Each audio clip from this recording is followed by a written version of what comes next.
500 বছর হলো এই মহামুনি রামযজ্ঞের সূচনা হলো সারা পৃথিবী। সবাই চলে যায়, কিন্তু এই গাছপালা তরুণতা সেটাকে বৃন্দাবন।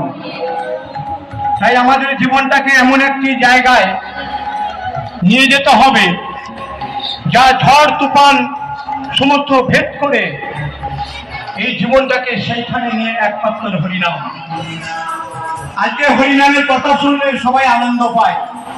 তাই এই মহাবৃন্দাবনে গৌর কৃষ্ণ ভক্ত যতদূর শোনা যাচ্ছে তারা সবাই আমাদের এখানে এসে বসুন আর ভগবানের কাছে প্রার্থনা করুন যে সময় বয়স হয়ে গেছে আবার যেন জন্ম নিলে আমি কৃষ্ণ ঘরের ভক্ত যেন জন্ম নিতে পারি।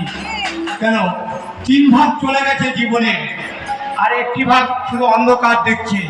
তাই অন্ধকারে যাতে করে না মুক্ত হয়, এই সাধুগুরুর চরণের বৃন্দাবন যে আয়োজন করা হয়েছে এইবার সব থেকে বড়।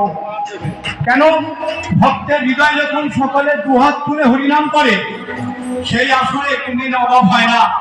তাই আমরা আজকে যে দিনে এই 25 বছর পূর্ণ হতে চলেছে, সবার মানুষ কাম পূর্ণ হবে। তাই এই ধুলিবালি যখনই থাকবে, এই যারা যারা কীর্তন করতে আসবেন তারা দেশ বিদেশ করে হরিনাম করে বেড়ায়, তাদের চরণ ধুলি পড়াই হচ্ছে বৃন্দাবন ধাম। কেন তারা সবসময় নামময় হয়ে থাকে। যারা সাধু সঙ্গ করে, যারা সবসময় কৃষ্ণ ভক্ত নিয়ে ছোটাছুটি করে, সেটাই কিন্তু তাকে বৃন্দাবন বোধধাম বলবে। তাই বৃন্দাবনের বোধধাম হচ্ছে এমন একটি জিনিস, যদি হৃদয়কে হরিনামকে ভালোবাসে, হরিনাম তোমাকে দেখিয়ে দেবে যে এই মানুষটা বোধধাম, তার নাম হচ্ছে হরিনাম সংকীর্তন। তাই এই আসরে আমরা কিছু সময় মধ্যে আমরা এই বৃন্দাবনে শুরু করছি। সীতায় বৃন্দাবন গাড়ি